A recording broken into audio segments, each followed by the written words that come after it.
പ്രധാന വാർത്ത നമുക്കിപ്പോൾ ബ്രേക്കായി വരികയാണ്. ചേർത്തല തിരോധാന കേസിൽ സെബാസ്റ്റ്യൻ്റെ മുൻ സുഹൃത്ത് റോസമ്മയുടെ പറമ്പിലും പരിശോധന തുടങ്ങി. ഐഷ തിരോധാന കേസിനെ കുറിച്ചുള്ള റോസമ്മയുടെ വെളിപ്പെടുത്തൽ ആദ്യം പുറത്തു കൊണ്ടുവന്നത് ന്യൂസ് 18 എന്നോടൊപ്പം ശരണ്യ ചേരുന്നു. ശരണ്യ, ചേർത്തല തിരോധാന കേസ്, ശരണ്യ വളരെ കൃത്യമായി അതിൻ്റെ പുറകിൽ ഉള്ള എല്ലാ വാർത്തകളും ആദ്യം പുറത്തുവിടാൻ നമ്മൾ ന്യൂസ് 18-ലൂടെയാണ്.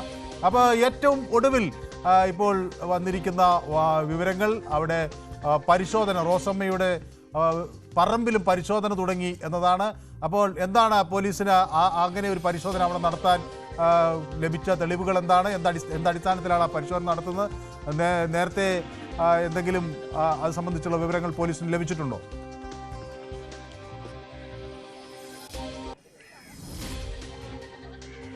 മനു, ഏറ്റവും പ്രധാനപ്പെട്ട ഏറ്റവും നിർണായകമായ വിവരങ്ങൾ കഴിഞ്ഞ ദിവസം ന്യൂസ് 18-ലൂടെയാണ് പുറത്തേക്ക് വരുന്നത്. അതായത് ഐഷ തിരോധാന കേസിൽ കൃത്യമായി സെബാസ്റ്റ്യന് പങ്കുണ്ട് എന്നുള്ള റോസമ്മയുടെ വെളിപ്പെടുത്തൽ. നമ്മളിപ്പോൾ നിൽക്കുന്ന ശാസ്താംകവലയിലെ വസതിയിൽ വെച്ചാണ് റോസമ്മ അക്കാര്യങ്ങൾ നമ്മളോട് വ്യക്തമാക്കിയത്.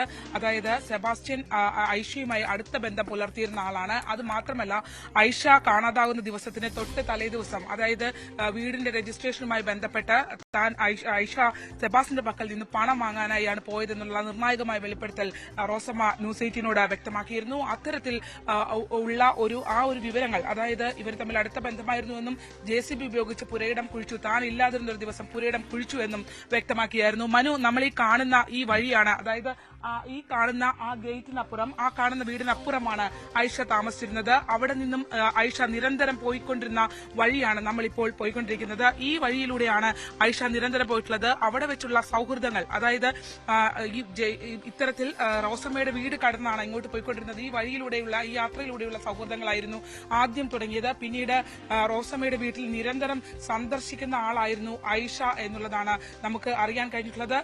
നമ്മൾ ദൃശ്യങ്ങൾ കാണിക്കുന്ന ആ വീട്, അതാണ് കഴിഞ്ഞ ദിവസം നിർണായകമായ വെളിപ്പെടുത്തൽ ന്യൂസ് 18-ലൂടെ നടത്തിയ എലിസബത്ത് എന്ന അധ്യാപികയുടെ വീട്.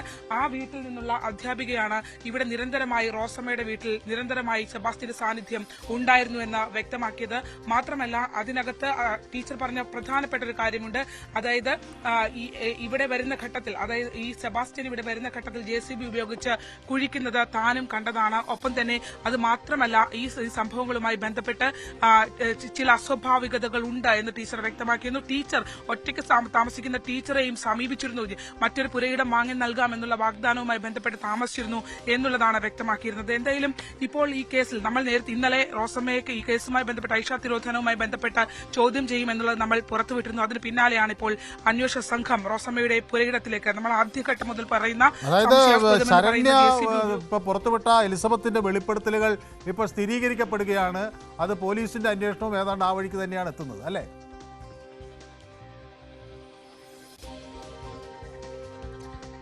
തീർച്ചയായിട്ടും പോലീസ് അന്വേഷണം ആ ഒരു ഘട്ടത്തിലേക്ക് കടന്നിരിക്കുന്നു എന്നുള്ളതാണ്. നമ്മളിലൂടെയാണ് അത്തരമൊരു വെളിപ്പെടുത്തൽ, അതായത് നമ്മൾ ഈ സെബാസ്റ്റ്യനുമായി ബന്ധപ്പെട്ട തിരോധാന കേസുകളിലുള്ള അന്വേഷണത്തിന്റെ ഭാഗമായാണ് ഇവിടേക്ക് എത്തുന്നത്. അന്ന് നമ്മളോടൊപ്പം ഉണ്ടായിരുന്ന രൂപേഷ്, അതായത് ബിന്ദു പത്മനാഭൻ തിരോധാന കേസിൽ ആക്ഷൻ കൌൺസിലിന്റെ ഭാഗമായി ഉണ്ടായിരുന്ന രൂപേഷ് നമ്മളോടൊപ്പം ഉണ്ട്. രൂപേഷും നമ്മളും ഒന്നിച്ചാണ് അന്ന് ഈ വീട്ടിലേക്ക് വരുന്നത്. ഒരുപക്ഷെ അന്ന് നമ്മൾ റോസമ്മയെ കാണുന്ന ഘട്ടത്തിൽ റോസമ്മ ഒരു പിക്ചറിലും ഇല്ലാതെ നിൽക്കുന്ന ഒരാളായിരുന്നു, അല്ലേ?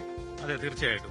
റോസമ്മയുടെ ഈ സ്ഥലം നമുക്കറിയാം, നമ്മുടെ സെബാസ്റ്റ്യന്റെ ആ വീട് കൊണ്ടു അത്തരത്തിൽ ദുരൂഹതകൾ നിറഞ്ഞ ഒരു സ്ഥലമാണ്. ഇത്രയും 1 ഏക്കറിൽ പെടുന്ന ആ സ്ഥലം, ഇവിടെ ഒരു അടഞ്ഞുകിടക്കുന്ന കോഴി ഫാം അടക്കമുള്ള കാര്യങ്ങൾ. പക്ഷെ അന്നേ നമ്മൾ ഒരു സൂചന നൽകിയതാണ്, റോസമ്മക്ക് ഇത്തരം കാര്യങ്ങൾ കൂടുതലായിട്ട് അറിയാൻ സാധിക്കും, എത്രയും പെട്ടെന്ന് അന്വേഷണ ഏജൻസികൾ റോസമ്മയെ ചോദ്യം ചെയ്യണം എന്നൊക്കെ. അപ്പോൾ അതിന്റെയൊക്കെ ഒരു റിസൾട്ട് ഉണ്ടായി. ഞങ്ങൾക്ക് പ്രതീക്ഷ നൽകുന്ന ഒരു കാര്യമാണ്. ഇതാദ്യമായിട്ട് പുറത്തു കൊണ്ടുവന്നത് ന്യൂസ് 18-നാണ്. ഒരുപക്ഷെ അന്ന് നമ്മൾ ഇവിടെ ഈ വീട്ടിലേക്ക് കടക്കുമ്പോൾ ഒരുപക്ഷെ രൂപേഷിന് പോലും സംശയം, രൂപേഷ് പ്രദേശവാസിയാണ്, അപ്പൊ രൂപേഷിന് പോലും സംശയമായിരുന്നു റോസമ്മ നമ്മളോട് സംസാരിക്കുമെന്ന്. പക്ഷേ റോസമ്മ പറഞ്ഞ ഓരോ വാക്കുകളും വളരെ നിർണായകമായിരുന്നു, അല്ലെ? സെബാസ്റ്റ്യനെ കണ്ടിട്ട് സെബാസ്റ്റ്യനുമായി അടുത്ത ബന്ധമുണ്ടായിരുന്നു, താൻ വിവാഹം കഴിക്കാൻ ആഗ്രഹിച്ചിരുന്ന ആളാണ്. ഒപ്പം തന്നെ പലപ്പോഴും സെബാസ്റ്റ്യൻ ഇവിടെ വന്നിരുന്നു. ഒരു ഘട്ടത്തിൽ ഐഷ തിരോധാനത്തിനെ സംബന്ധിച്ച് 2 കാര്യങ്ങൾ റോസമ്മ മാറ്റി നമ്മളോട് പറഞ്ഞു, അല്ലെ? ആദ്യഘട്ടത്തിൽ പറഞ്ഞു ഐഷ തിരോധാനത്തിന് ശേഷം സെബാസ്റ്റ്യനെ കണ്ടിട്ടേ ഇല്ലെന്ന് പറഞ്ഞ റോസമ്മ നമ്മളുടെ സംസാരത്തിന്റെ ഏറ്റവും ഒടുവിൽ വ്യക്തമാക്കിയത് അതിനുശേഷവും ദീർഘമായി ബന്ധം തുടർന്നിരുന്നു, 2017 വിവാഹം വരെ എത്തിയെന്നല്ലേ? അതെ അതെ, ആദ്യഘട്ടത്തിൽ നമ്മളോട് പൂർണ്ണമായി കാര്യങ്ങൾ പറഞ്ഞുവെങ്കിലും പിന്നീട് അവർ പറഞ്ഞു എന്നൊക്കെ തകിടം മറിഞ്ഞു. ഈ ഐഷയുടെ തിരോധാനവുമായി ബന്ധപ്പെട്ട് പരാതി വരുന്നത് 2012-ലാണ്. പക്ഷേ അവർ 2017 എന്നാണ് പറഞ്ഞു വരുന്നത്. അതുകൊണ്ട് ഐഷയുടെ ഫോണുമായി ബന്ധപ്പെട്ട് ദുരൂഹത അത് ഇവിടെ ഉണ്ടോ എന്നുള്ളത്. കാര്യം ഐഷയുടെ ഫോണിൽ നിന്ന് കോൾ വന്നു എന്നൊക്കെയാണ് പറഞ്ഞത്. അതുകൊണ്ട് ഐഷ തിരോധാനമാണ്, മരണപ്പെട്ടു എന്ന രീതിയിൽ വരെ ഇവർ പറയുകയുണ്ടായി. അതുകൊണ്ട് പ്രധാനപ്പെട്ട ഒരു കാര്യമാണ് ഈ പ്രദേശത്ത് ഇവരുടെ സ്ഥലത്ത് JCB ഉപയോഗിച്ച് അവരില്ലാത്ത സമയത്ത് 2 തവണ ആ സ്റ്റേറ്റ്മെന്റ് നമ്മളോട് പറഞ്ഞു. ഞാൻ ഇല്ലായിരുന്ന സമയത്ത് JCB ഉപയോഗിച്ച് ഈ പുരയിടം കിളച്ചു. സെബാസ്റ്റ്യനും ഐഷയും അന്ന് ഒരുമിച്ചുണ്ടായിരുന്നു. ഒരുമിച്ച് ഒരു ദിവസം മുഴുവൻ ഉണ്ടായിരുന്ന സമയത്താണ് JCB ഉപയോഗിച്ച് ഈ പുരയിടം കിളച്ചത് എന്നാണ് അവർ നമ്മളോട് വ്യക്തമാക്കിയത്. അത് പിന്നീട് പിറ്റേ ദിവസം മാധ്യമങ്ങളോട് പറഞ്ഞപ്പോൾ ഒന്നുകൂടി മാറ്റി പറഞ്ഞു. അതായത് അന്ന് പുലർച്ചെയോടെ ഞാൻ മടങ്ങിയെത്തിയെന്ന് പറഞ്ഞ അന്ന് രാത്രിയോടെ മടങ്ങിയെത്തിയെന്നാണ് നമ്മളോട് പറഞ്ഞെങ്കിൽ പിറ്റേ ദിവസം ആണ് താൻ ഇവിടെ എത്തിയത്. താൻ ആ ദിവസമേ ഇവിടെ ഉണ്ടായിരുന്നില്ല. പക്ഷേ ഐഷയും സെബാസ്റ്റ്യനും ഒരു ദിവസം മുഴുവൻ ഇവിടെ ഉണ്ടായിരുന്നു എന്നുള്ള കാര്യങ്ങൾ, അതായത് ഓരോ ഘട്ടത്തിലും പറയുന്ന കാര്യങ്ങൾ തിരിച്ചും മറിച്ചും പറയുന്ന രീതി റോസമ്മയ്ക്ക് ഉണ്ട് എന്നുള്ളതാണ്. തുടക്കത്തിൽ നമുക്ക് ആ റോസമ്മയുടെ പ്രതികരണം കൂടി ഒന്ന് കേൾക്കാം. അത് വരുമ്പോഴായിരിക്കും പ്രേക്ഷകർക്ക് കുറെ കൂടെ വ്യക്തമായ ഒരു ചിത്രം കിട്ടുക. ആ പ്രതികരണം ഒന്ന് കേൾക്കാം.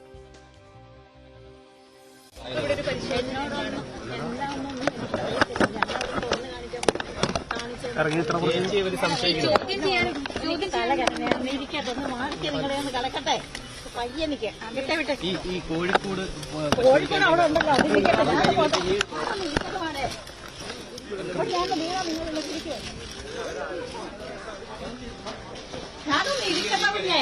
എന്തെങ്കിലും പറയാനുണ്ടോ? എനിക്കൊന്ന് ഇരുന്നേച്ചാ മതി.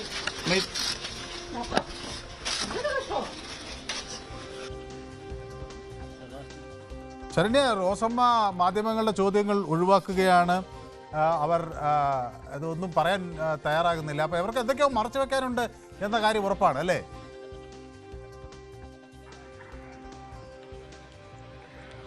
തീർച്ചയായിട്ടും മനു, അതിനകത്ത് ഏറ്റവും പ്രധാനപ്പെട്ട കാര്യം ഇവർ പറയുന്ന വാക്കുകൾ കുറെ കാര്യങ്ങൾ അതിനകത്ത് കുറെ സത്യങ്ങളുണ്ടോ എന്നുള്ള സംശയം നിലനിൽക്കുന്നു എന്നുള്ളതാണ്. അതായത് ഇവർ പറഞ്ഞ കാര്യങ്ങൾ ഓരോ പ്രാവശ്യവും മാറ്റി പറഞ്ഞുകൊണ്ടേയിരിക്കുന്നു എന്നുള്ളതാണ് വളരെ പ്രധാനപ്പെട്ട കാര്യം. അന്ന് റോസമ്മയുമായി നമ്മൾ സംസാരിച്ചപ്പോൾ നമുക്ക് മനസ്സിലാക്കാൻ കഴിഞ്ഞിട്ടുള്ളത്, റോസമ്മ പറഞ്ഞത് സെബാസ്റ്റ്യൻ, റോസമ്മ ഒപ്പം തന്നെ ഐഷ ഇവർ തമ്മിൽ വ്യക്തമായി അടുത്ത ബന്ധമുണ്ടായിരുന്നു എന്നുള്ളത് നമുക്ക് സ്ഥിരീകരിക്കാൻ ആയിട്ടുണ്ട് എന്നുള്ളതാണ്.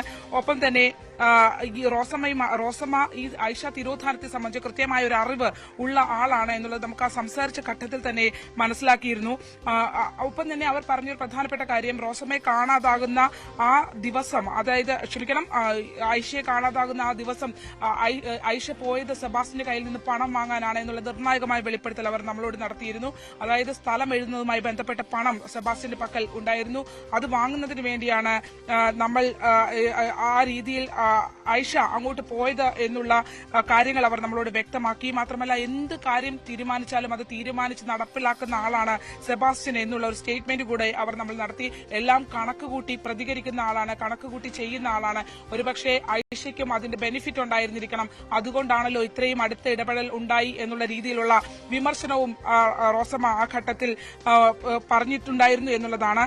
എന്തായാലും ഏറ്റവും നിർണായകമായ ഒരു വാർത്ത, അതായത് റോസമ്മ ഈ ചേർത്തലയിലെ തിരോധാനവുമായി ബന്ധപ്പെട്ട് നമ്മൾ പറഞ്ഞ അല്ലെങ്കിൽ നമ്മൾ പുറത്തു കൊണ്ടുവന്ന ഒരു സംവിധാനത്തിൽ ആ ഒരു വാർത്തയ്ക്ക് പിന്നാലെ ഇപ്പോൾ അന്വേഷണ സംഘം വിശദമായ തിരച്ചിലിലേക്ക് JCB കൊണ്ടുവന്ന് അവിടെ ഇത് ചെയ്യുന്നുണ്ട്, കുഴിയെടുക്കുന്നുണ്ട്. ആ പരിസരത്ത് ആണോ ഇപ്പൊ പോലീസ് ഉള്ളത്? പ്രേക്ഷകർ അതൊക്കെ ആലോചിക്കുന്നുണ്ടാകുമല്ലോ. ഇപ്പോൾ ശരണ്യോട് നടത്തിയ വെളിപ്പെടുത്തലുകളുടെ അടിസ്ഥാനത്തിൽ ഈ അവിടെ എന്തെങ്കിലും പോലീസ് പരിശോധന നടത്തുന്നു? അത് ആ സ്ഥലം സ്പെസിഫിക് ആയി പറയുന്നുണ്ടോ, അതോ അത് കണ്ടുപിടിക്കേണ്ടതാണോ?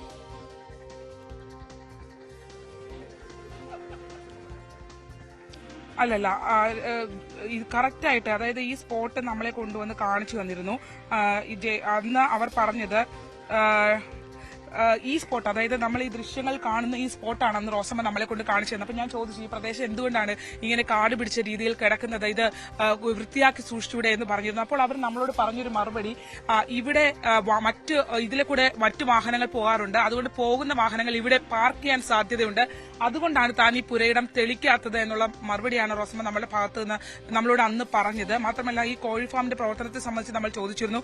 ഈ ദൃശ്യങ്ങൾ പുറകിൽ കാണുന്നത് ഒരു കോഴി ഫാമാണ്. അപ്പൊ അതിന്റെ പ്രവർത്തനത്തെ സ്ഥലത്തെ സംബന്ധിച്ച് നമ്മൾ റോസമ്മയോട് ചോദിച്ചിരുന്നു. അപ്പോൾ അവർ പറഞ്ഞത് അതിന്റെ ബോർഡുണ്ട്, കോഴി ഫാം ഉണ്ട്, അതിന്റെ ബോർഡ് ഉണ്ട് എന്നുള്ളതാണ്. ഇത് ഇപ്പോൾ നമുക്ക് ഈ കേസിനകത്ത് ഇവിടെ എന്തെങ്കിലും ഉണ്ടോ, മൃതദേഹാവശിഷ്ടങ്ങളോ മറ്റെന്തെങ്കിലും ഉണ്ടോ എന്നുള്ളത് നമുക്ക് സ്ഥിരീകരിക്കാൻ പറ്റില്ല. കാരണം അത് അന്വേഷണ സംഘമാണ് സ്ഥിരീകരിക്കേണ്ടത്. ഈ കാണുന്ന ഒരു സ്പോട്ട് മാത്രമല്ല, ഇതിന് പുറകിലേക്ക് 40 സെന്റോളം പുരയിടം വേറെയുമുണ്ട്. അതിന്റെ കൂടുതൽ വിശദാംശങ്ങൾ അടുത്ത ബുള്ളറ്റിനിൽ നമുക്ക് പ്രേക്ഷകർക്ക് നൽകേണ്ടതുണ്ട്. MG രേണുക എന്നോടൊപ്പം ചേരും. ഏതായാലും പൊതുവേദിയിൽ ഈ വിഷയങ്ങൾ നമ്മൾ പരിശോധിച്ചു. ഒപ്പം എനിക്ക് ഏറ്റവും ഒടുവിൽ അനക്ക ഒരു മെസ്സേജ് അയക്കുന്നു. In geopolitics a nation has no permanent allies or permanent enemies, only permanent interest. അത് വളരെ കാച്ചി ആയിട്ടുള്ളൊരു ടൈറ്റിലാണ്, ഒരു വേർഡാണ്. കാരണം രാഷ്ട്രീയത്തിൽ അങ്ങനെ ആഗോള രാഷ്ട്രീയത്തിൽ അങ്ങനെ എപ്പോഴും ശത്രുക്കളോ മിത്രങ്ങളോ ഇല്ല. എപ്പോഴും സ്ഥായി ആയിട്ടുള്ളത് താല്പര്യങ്ങൾ മാത്രമാണ് എന്നാണ്. ഏതായാലും ഈ ബുള്ളറ്റിൻ ഇവിടെ